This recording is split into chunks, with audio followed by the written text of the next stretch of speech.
Good. Okay, so welcome everybody. And Joel, I will let you do the introductions and all of that. Sure. And let's get started. Okay, great. Well, I'm delighted this afternoon to have Debbie Weinstein join us. She's with the Coalition on Human Needs. She's been there for a number of years now, and I worked with her a little bit in DC when I was at the National Head Start Association, and she's been kind enough to do some updates for our members over the years since I've been out here. So today, what I'm hoping Debbie has an opportunity to go through is to really talk through the federal budget. There's a lot of moving parts. We tend to spend more time focused on Head Start and childcare, but there are a number of safety net programs and other things that are also being discussed. And Debbie sort of has a broader array of policy areas that she looks at. So I thought it would be good for us to have that update and kind of get a feel of sort of not just the Head Start budget and childcare budget issues, but also the broader feel of issues. So I'm glad Debbie's joining us. Thank you, Debbie, for doing this for us. And I will turn it over to you. And that is it. So thanks for joining us. Well, thank you. I really appreciate the opportunity to talk to everyone.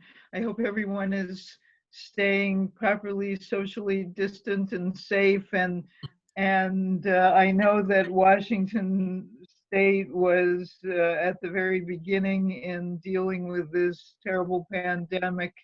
And I kind of hoping that I understand properly that you're starting to turn the corner a bit, but I hope that's the case, and maybe we can have a chance for you to fill me in a little bit. But you know, in this world of the coronavirus, there's very little that anybody's talking about these days that does not very heavily involve that. So it won't be so much a general federal budget picture, but the negotiations that are going on for additional assistance to help the country deal with this really unprecedented situation.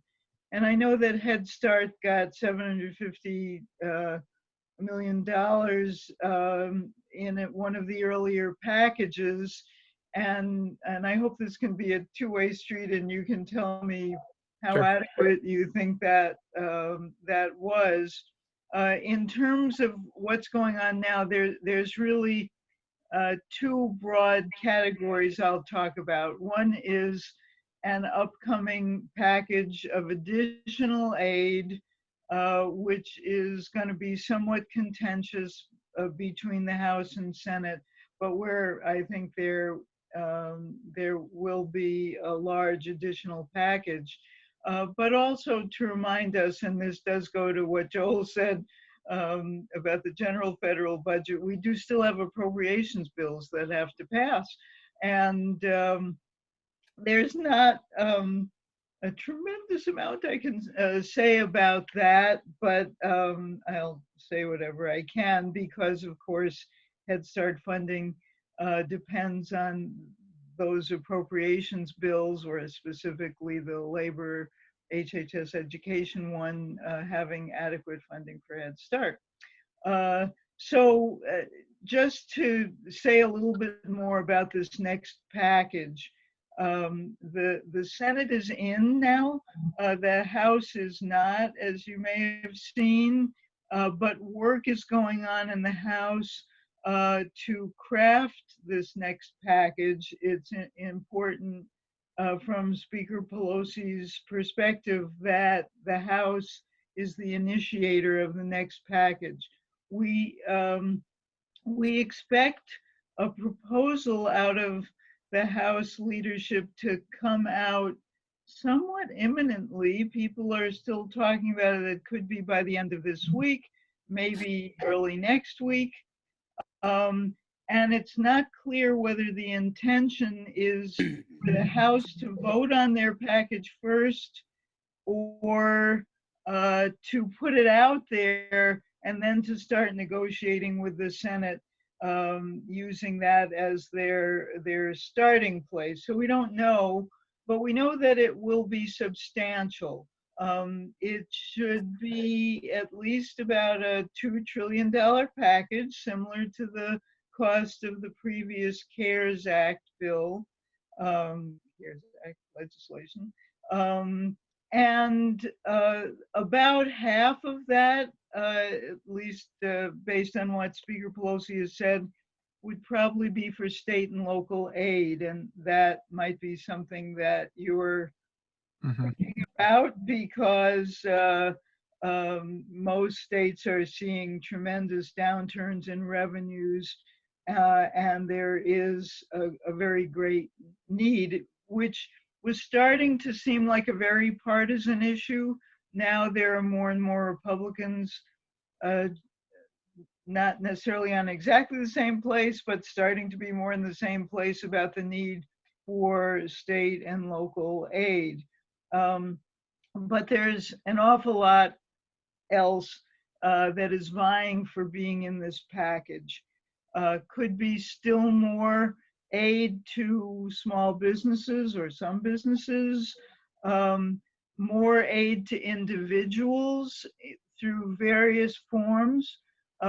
We've been pressing for at least one more round of aid, somewhat like these economic impact payments, the $1,200 for individuals that you're aware of and $500 for dependent children.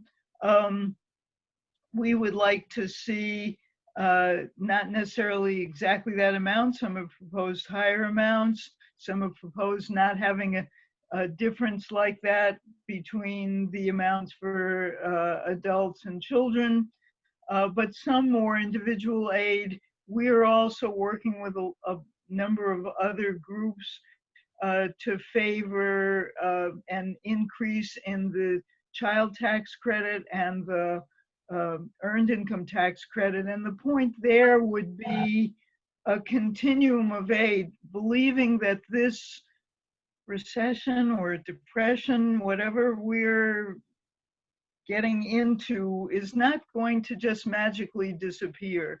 It will go on for quite a bit longer after the, I hope, after the pandemic starts to go away.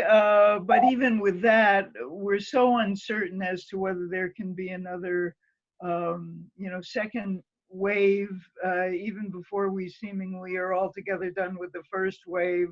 So we don't know how long that's going to go on, but the hit to the economy has been immense. So that there would be some additional individual payments followed by increased amounts that people would get when they get their refundable tax credits would be a good continuum, we think.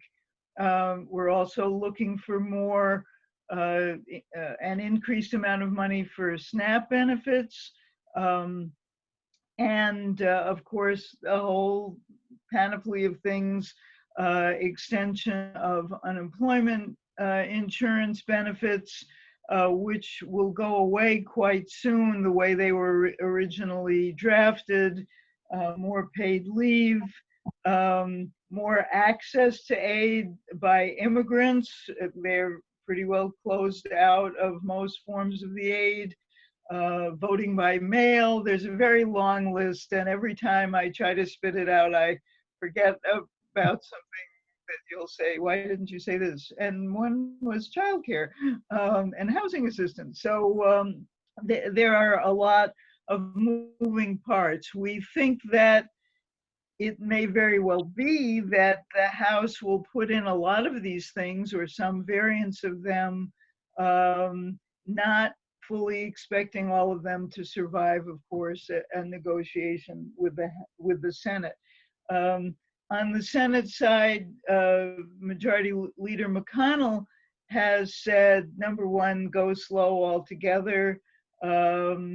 Number two, let's see how the stuff is working before we do more.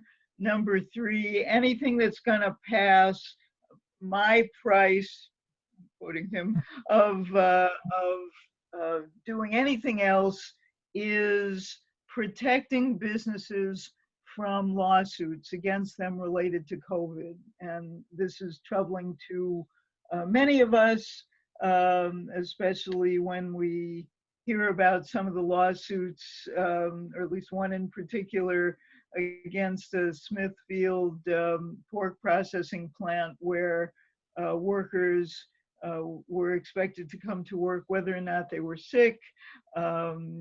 Workers were not allowed to have the 6 feet apart. They didn't even have time to cover their mouths when they coughed, because if they did, they'd miss a carcass that was going along the line and would risk their job. And there are lawsuits over that. Should Smithfield be protected from lawsuits? I don't think so. So he's called for that. On the side of the president and the administration, President Trump has called for a payroll tax cut. He liked that before, he got dissuaded from that. Now he's back talking about that. And both Republicans and Democrats have been most unenthused about that. It's just not a very good form of stimulus. And it also takes money out of the Social Security Trust Fund, which is not really a great idea. So I don't know where that will go. But the administration has talked favorably about more aid to individuals, so there may be room to move there. So in terms of some of the priorities of different members, and you know, you've got some pretty terrific people in your congressional delegation. Representative Jayapal has favored a particular, she has a bill for the Payroll Guarantee Act, which is something that Speaker Pelosi has particularly mentioned. It's a different form of small business aid that really gets money directly for the continued pay of workers. So, you know, maybe that would make its way into a package. The chair of House Ways and Means, Chairman Neal, has put more money for childcare on his list. Bobby Scott is another important member who is focused on more funding for education. I haven't expressly heard people talk about more money for Head Start, so that's something you should know. I may just not be hearing it, but I am curious as to what your thoughts are about that and how things are going in this very difficult time. So, you know, where things stand, how those negotiations work, as I mentioned, there is increasing pressure from states and localities on Republicans as well as Democrats to pass something. So I think they will negotiate and something is likely to pass. May very well take longer than the previous go-rounds.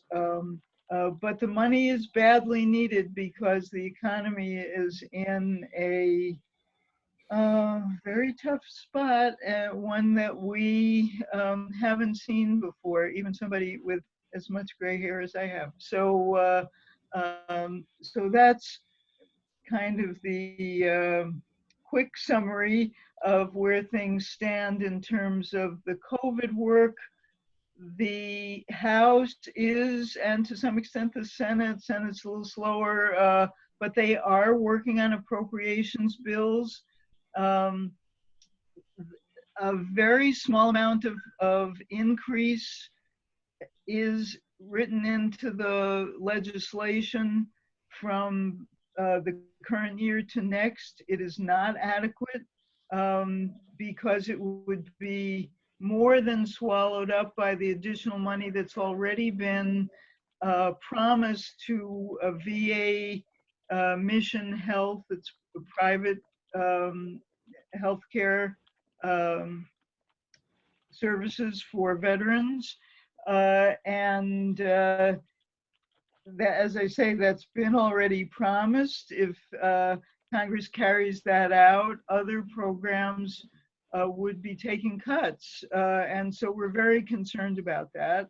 And I know that part of our strategy and others is to ask that veterans health funding be taken outside the cap so that there isn't so much pressure on the funding.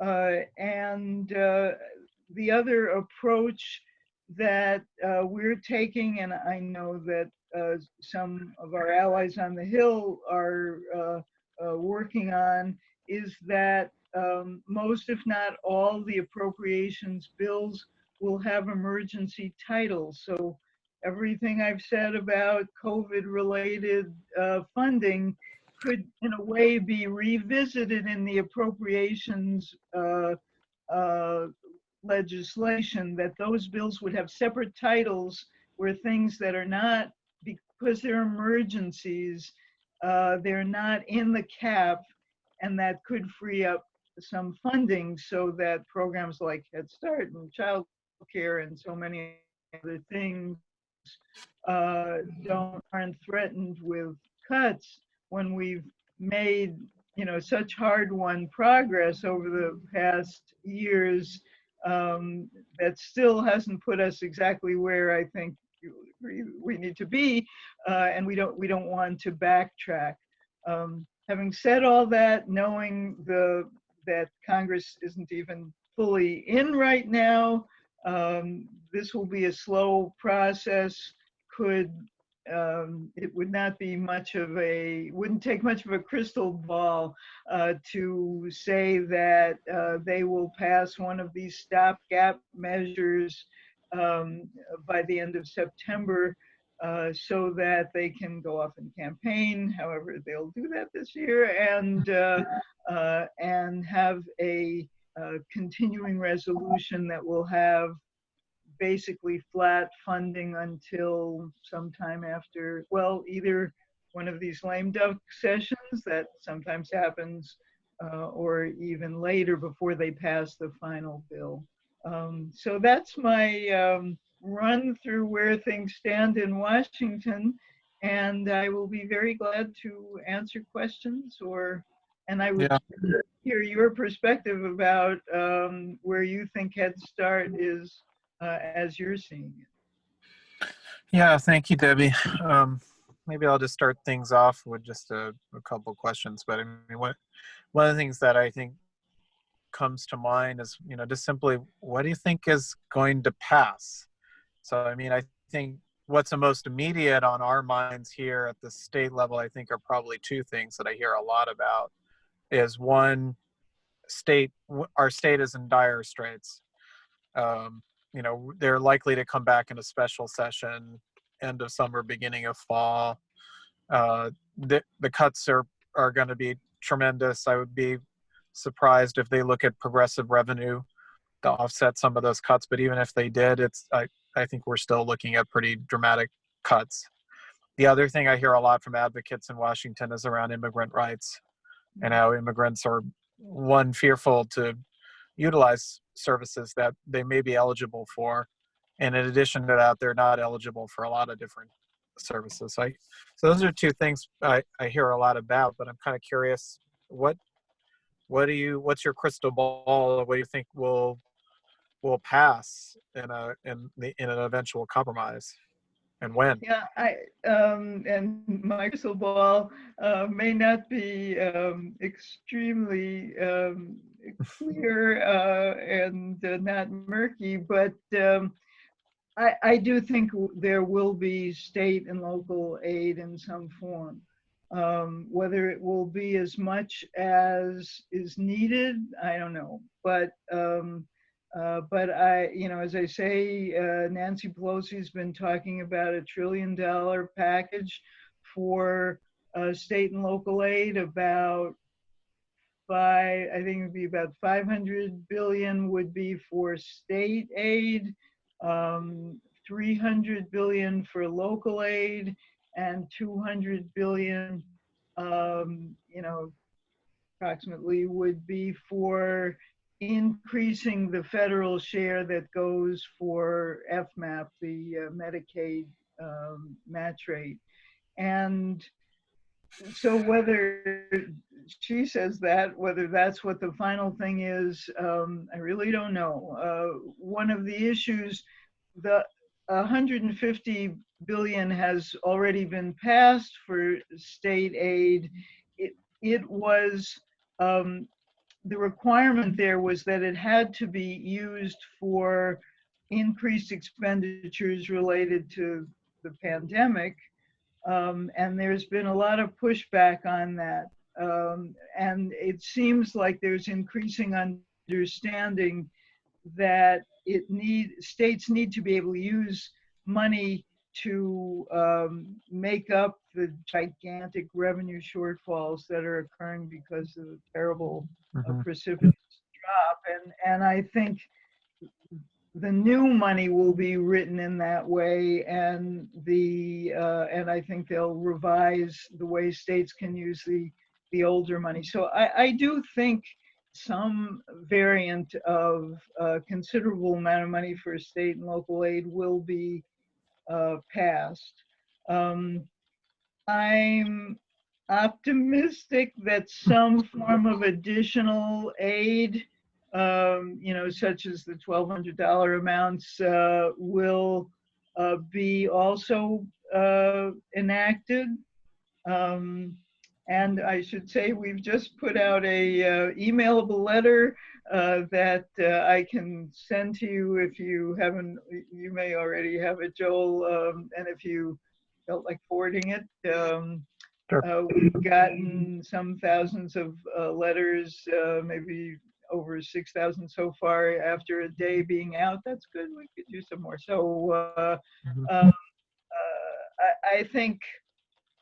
I think something like that should pass.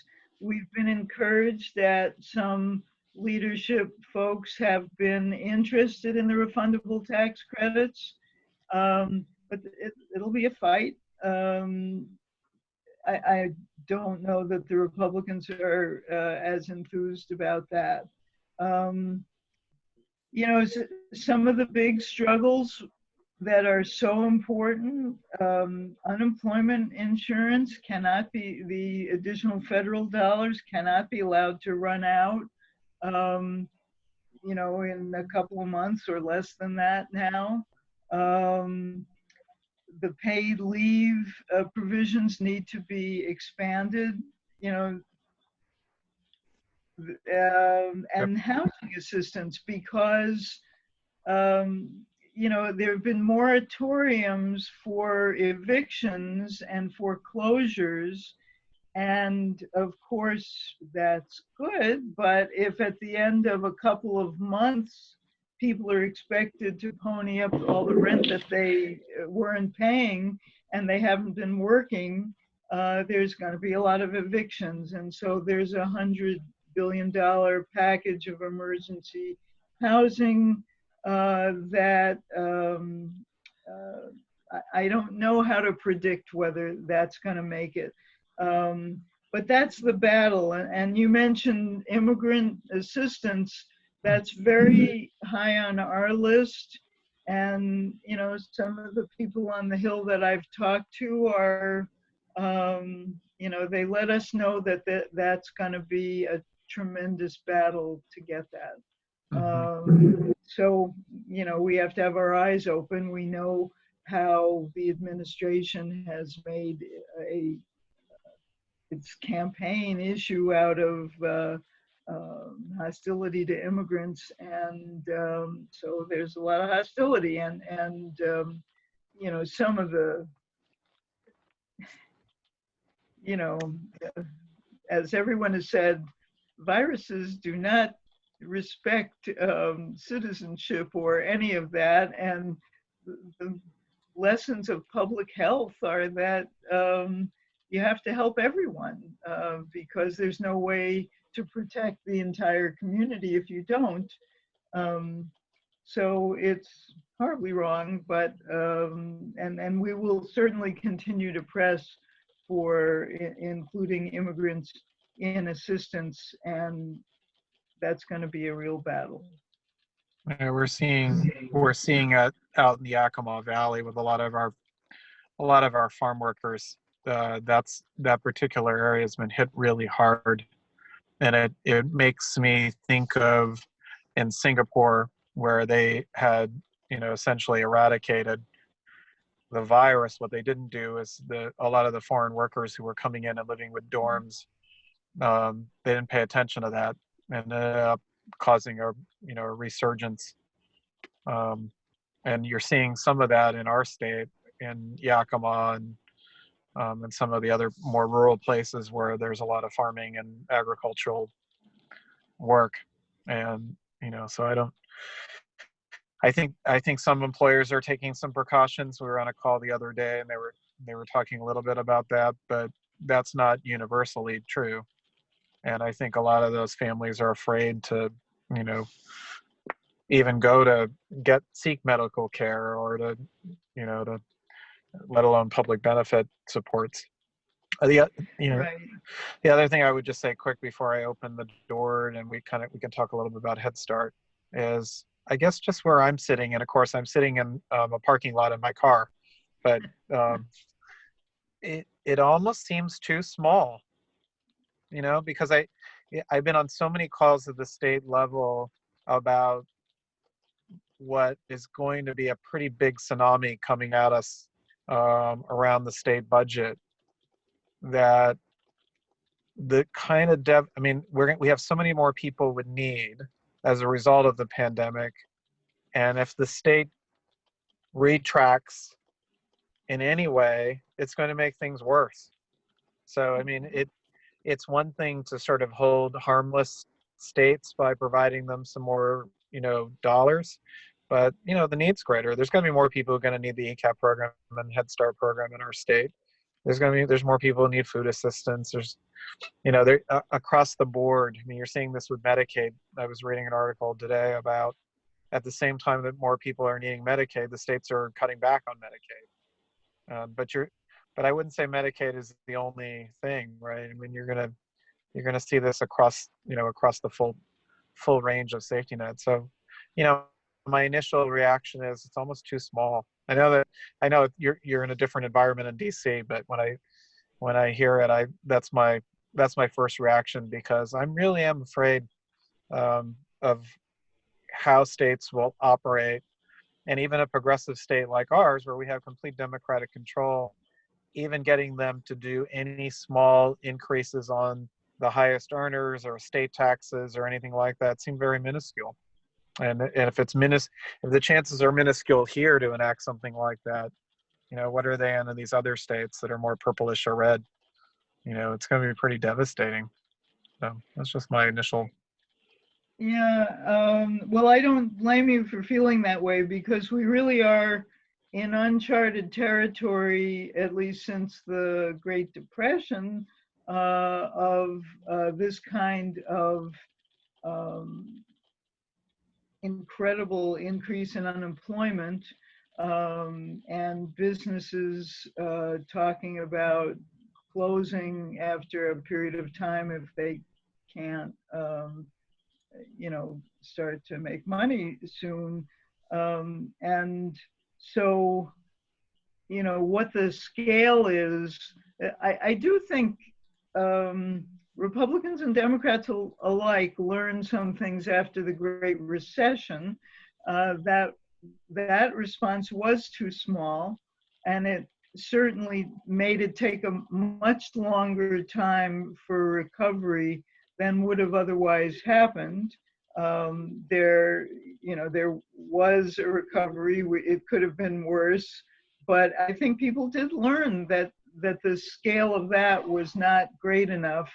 And so I don't know what would happen if, frankly, if we had a Democratic president right now, but since we have a Republican president who was willing to spend trillions, we're spending trillions. So we're spending a whole lot more than we did before, but the problem is a whole lot bigger than it's been, as I say, since the Depression. And I hope that it doesn't take too long to be responsive if they do pass, say, another $2 trillion package, and the hardship is making itself manifest across the nation. We should all be very worried about that. Indeed. I would, in terms of like, I want to open it up to other folks, but in terms of Head Start specifically, what I think is important to know, I think I'm getting a little bit of feedback from somebody, maybe Jody, if you want to mute your phone, I think.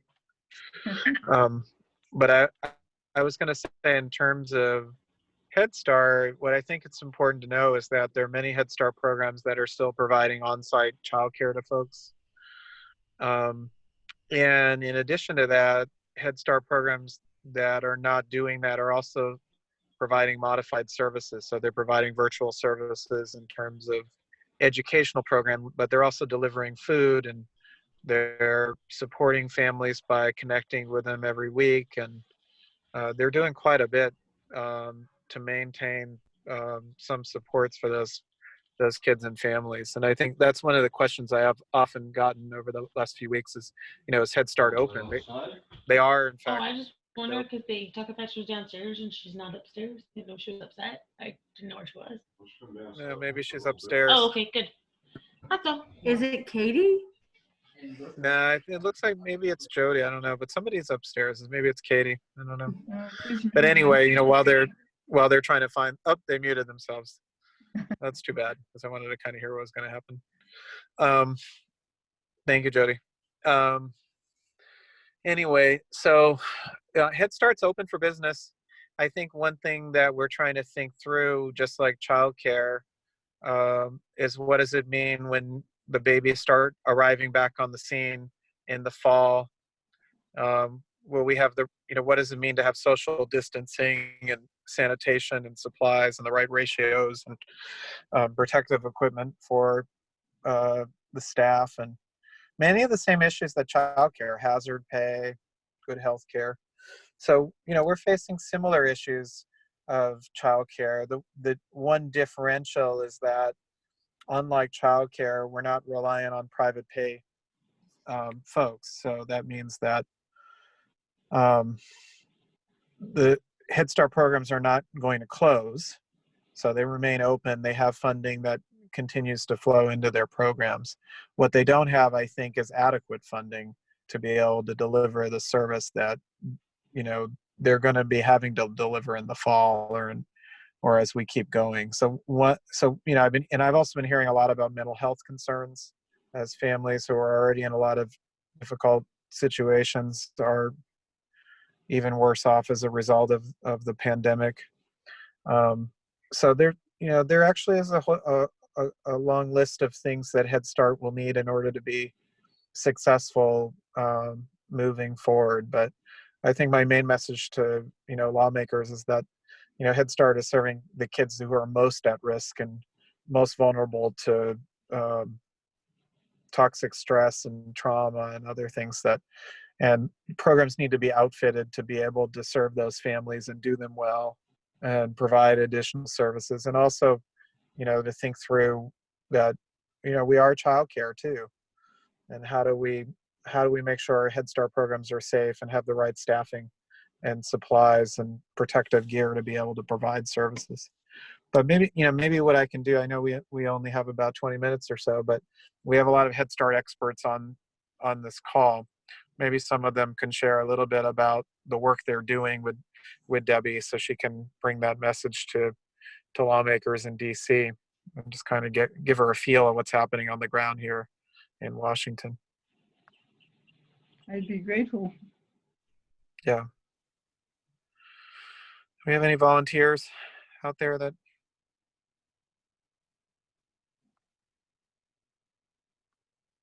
Yeah, I'd love if anyone is willing to share what it's like to be providing services, um, both when you are having kids in the actual classrooms on site and when you're not doing that, but are going either reaching them remotely, delivering meals, not the usual, taking very much Joel's point that, you know, a lot of kids really need a lot of help and support, and it's certainly a challenging time to be offering that. Yeah.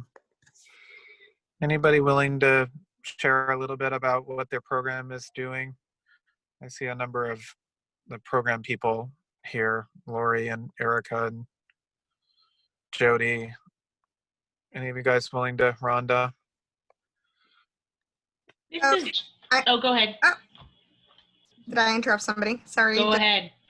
No, go ahead. So I'm Irma, and we're the ECAP program. Yeah. Where are you located? Give her a sense of where you're situated. Yeah, so I personally am working with the North Central sites that we have down here. And what we've been doing is connecting with our families on a weekly basis, doing check-ins, connecting for family support. So asking them, what are the resources you're needing? How are it's going? Has there been any further impacts with COVID-19? And just connecting them to resources that they may need immediately, including food or any immediate supplies for the home.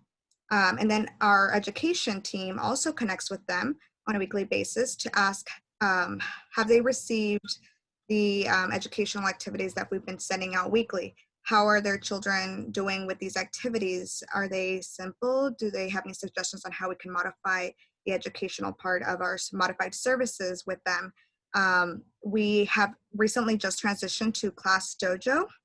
We used to do trying the teaching strategies family section, and that didn't work out. A lot of our families were having a hard time. So we just transitioned to Class Dojo, and our staff have been posting videos of activities for children to do at home and sharing them in the class story, just trying to get our families to connect through that new platform. And that has been, I think, working really well. Our teachers seem to really be enjoying it. It's really, I think, it's more interactive because you can actually see your teachers' faces. We have some teachers that have also done a Zoom class already. So they've had a chance to see their students, some of those who have been able to connect. But yeah, those are just some of the things that we've been doing. And we're just doing that on a weekly basis, just constantly following up with our families to make sure that they have the resources needed through phone calls, Class Dojo. Irma, can I ask you, when you guys go and talk with families, what are their major needs? What do you hear the most about? Food. That was one of very common for our area down here, North Central, was food, and connecting them to our local food drives that we have here, churches that were providing food. By now, a lot of families are now really well connected to those resources in this area, but those were a very, very common one that we had when we first kicked off, and we still have some that come back through that. Mm-hmm. Thank you. Mm-hmm. Anybody else want to share? This is Jody DeCesare. I'm from Okanagan County. So we serve Okanagan County as well as Bridgeport area, and we're serving over 300 children right now and their families through our programs. But we're doing virtual home visits, and so depending on the program, those are once to twice a week, and that's for our Early Head Start home visiting program and our home visiting services account home visiting program. And then also, of course, with that, they're providing activities, and they're doing drop-offs with activities. They kind of did once a week at first, but now they're doing bulking them up for like every couple weeks. They're dropping off. It was something that families preferred. And then for our classroom services, we're also supporting all the families virtually. So we have teachers and family advocates working together. So sometimes they're having 2 contacts, sometimes they have 1. The teachers are preparing the activities. Every center is a little different in what their families wanted, because we have multiple centers and classrooms. So some activities are emailed out. Some people get drop-offs, and then like they're preparing, one of our centers whose class normally ends May 20th, they're preparing like all the portfolios from the year and summer activities, and they're going to be doing a parade on the 20th for a drop-off of, so the bus, and then every staff will be in a different vehicle, and then they'll be driving and dropping off to all those houses. So there's also summer activities for them, because those classes don't operate in the summertime. And then Right. we also have year-round classes, and so our year-round classes we are slating to restart on June 1st, because obviously COVID's not going anywhere anytime soon. Yeah. And so we actually work in some of our areas are very highly agriculture, so we have families that are really struggling without childcare right now, because they're all working in orchards, and they'll be doing harvests and cherry lines pretty soon, and so they all need their childcare. And then we have other groups of folks who don't want to return to work, or who have folks that are laid off. So with different families in the community. But we want to try to get everything going for June 1. So we're busy putting all of those plans into place right now to restart centers June 1. Home visits to remain virtual through June. We'll see what our fund sources to say. We can hopefully continue those modified services for our home visitors beyond June 30th. Yeah, thanks, Jody. And we want to compliment you on your background. Oh. But It was May the 4th be with you on Monday, just saying. Yeah. is that Lori Well, Pittman I thank see coming in on a video? Yeah, it's busy. It's busy at my house right now, or at my daughter's house right now. Debbie, we serve 5,000 children and families between Head Start, early Head Start, and our state pre-K. And we have put what we are called alternative service plans, are in place in every one of those centers if they are not open. So I'm putting together a summary of that, so I'll be happy to send it to you and Joel and Yep. anyone else who would like to see it on this call. Our programs that are all considered full day, full year, they are all up and running. A couple of them closed in order to ensure safe cleaning, disinfecting, and safety measures, and then altering their spaces where they could, to create more space so that they could keep small ratios of no more than 10 humans in a space. And I say humans because sometimes that is 8 children and 2 staff, but then occasionally if we've had a child with some very complex and high needs, it might be 3 adults and 7 children. So they all are open. For our programs that are full day, full year, and Head Start and early Head Start Childcare Partnership, we did not take in new children, and neither did any of our childcare partners.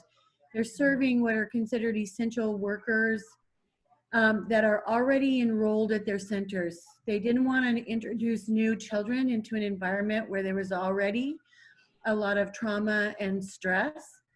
So we did not open up to be emergency care for healthcare workers. We're serving the children we've always served, or this year, that were enrolled this year. So I'm happy to put that together, but we're doing very similar things: packets, virtual meetings. Our home-based program is doing virtual or phone call meetings every week, just like they would have had an in-home visit. We're providing all of the services we typically do. Our family support staff report that they're actually having more contact now with families than they ever have, because there's much intention on both staff side and parents to be in communication about needs and supports, and maybe an adult to talk to if you're a single mom with a few kids. So they feel like their workload is more than Yeah. it was before. And then I think it's also important for us to really consider that we have teachers who are considered high risk because of age or other medical concerns. And so those teachers, we've put them to work doing, and other teachers who are not in classrooms. So besides supporting children and families, they're all doing online professional development and other things to keep them working and paid. So we have not laid off a Head Start or early Head Start teacher or staff member.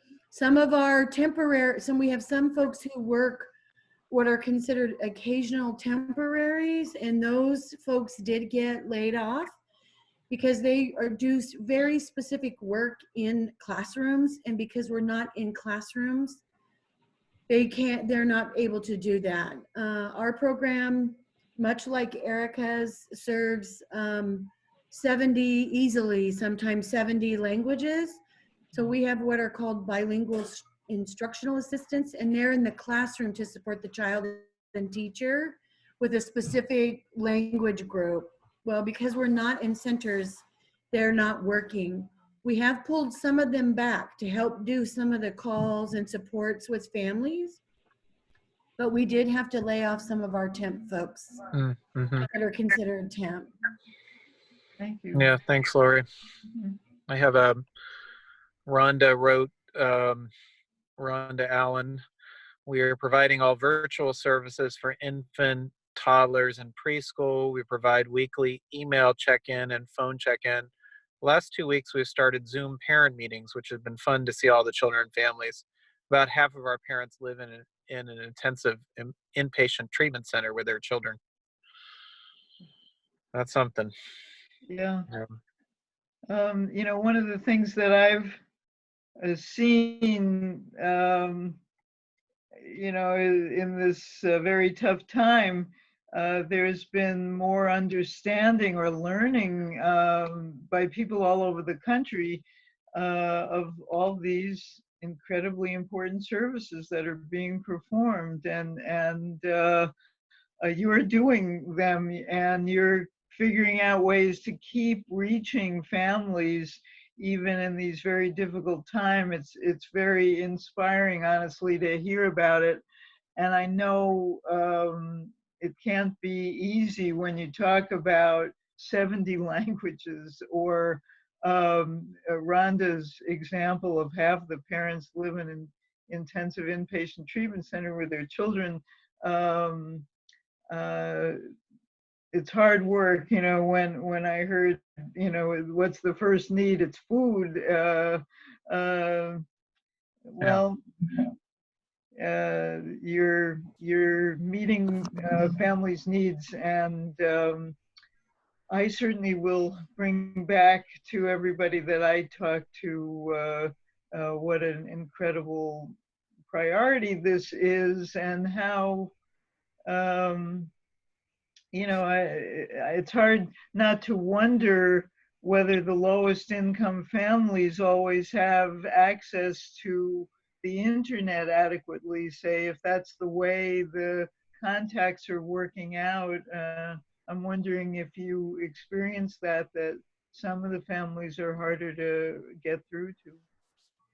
I can speak to that, Debbie. We've had a few families that we've had to do some different kinds of engagement with, maybe on the phone versus a virtual actually meeting. And not only, I will just say, and not only parents, we've had some of our home visitors. See, Erica shaking her head yes too. Yeah. We have some of our home visitors who had very limited, maybe data packages on their phone, their personal phone, or they don't use a computer at home. They only used it at work. And not a lot, but there was a handful that we had to scramble and get them some hotspots and ways, because a lot of our young families do use their phone as a computer, right? Their phone is their computer, and they're pretty adept, but not everyone. And some of our staff, it was actually, we had to help get them set up so that they could meet with parents virtually.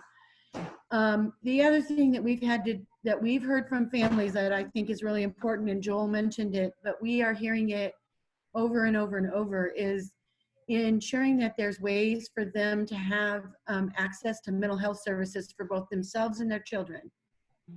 In every survey we've done of our parents, whether it's small, large, statewide, community-wide, it's one of the number one. Food and mental health support are the two top things, and then diapers and cleaning supplies.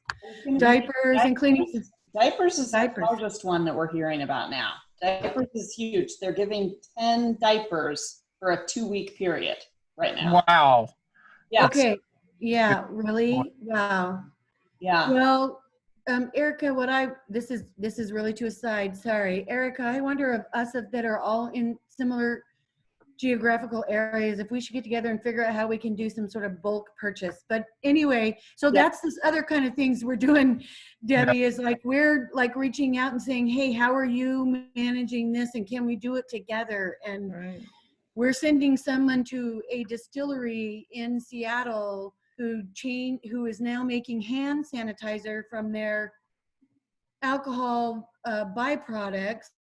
Do you guys need some, right? Like, this is the other thing that I think may not make a difference to Congress, but it sure does for us as much as a community, is that we are so in this, where we're trying to support one another and look out for each other. We have grantees all collaborating with each other and trying to help each other, which I think is a testimony to Head Start. Yeah. And I'm sure other communities are doing it too, right? This is just the one I swim in the most, right? But we're trying so hard to figure out all of these pieces and keep our families grounded and healthy while we try to get through this. Yeah. The only other thing I would add to what everybody else has said is that we serve a very diverse population, and Asian families are feeling prejudice and feeling targeted and having even more fear to leave their house because of interactions that they've had with people. So that's very real in the communities that we serve, feeling like they don't even want to go to the school to pick up the food supplies or the home learning supplies because of interactions that have happened with other community members that blame Asian populations for COVID. Sorry to hear that. Yeah, it's terrible. So it relates to the mental health, but you know, it's real. And I know Seattle Schools has done a lot and sent out stuff around that, but we're still experiencing that. Maybe we have a couple comments in the chat. Let's see. Jody from Okanagan says, I agree with mental health support. We're also providing the support for children, families, and our employees or anyone in their households. Laura Olson writes, I'm an early Head Start home visitor. When all this started, I let curriculum on families' porches for the next 6 weeks. I'm not texting and emailing the curriculum. I do weekly visits with families. My program's nutrition component is giving weekly food boxes for program children and their siblings. Last week, they gave 17,000 meals. Our program is also doing a diaper drive, and I have porch delivered diapers. You're probably from Vancouver, I bet, right, Laura? Yes, I am. I work for EOCF. Yeah, I know. I keep track of all everybody's doing so. And Laura, are you doing your weekly home visits by phone or virtual or porch and driveway? Well, how are you? I chose not to do like FaceTime or anything because I'm in my home with my personal children. Yeah. And so I do phone visits or text visits, and I've been doing like 30 to an hour visits every week. So yeah. We're doing very similar phone, and we've let families decide if they wanted to do Zoom or not, and worked with our staff to help try to create some boundaries between their personal life and their Right. role as a home visitor. Yeah. Well, it does sound like there are so many different dimensions of this. You have to protect the well-being of the staff that you have, and you're just Yeah. describing that, and support them so they can do their work in this crazy time. And you have to, of course, support the families. 17,000 meals in a week. You're doing a lot, and it's very heartening to see, if you see there's a need, that you figure out a way together how to meet it. Um, I've always admired that about Head Start, and I still do. Yeah, me too. And then also for my families, I think the hardest part is affording rent for us. My families who didn't qualify for the stimulus, we have programs in Vancouver that are helping with that, but they're all out of funding now. So there's no funds at all to help families with that. Mm. Yeah. It's Jamie Herrera Butler's district, Debbie. Okay. It's on a labor age, I think. She was in Washington today. They had a hearing of the Labor Age Appropriations Committee about COVID. They were talking specifically to public health people, like the guy who previously was the head of the CDC. But she was there. So. Yeah.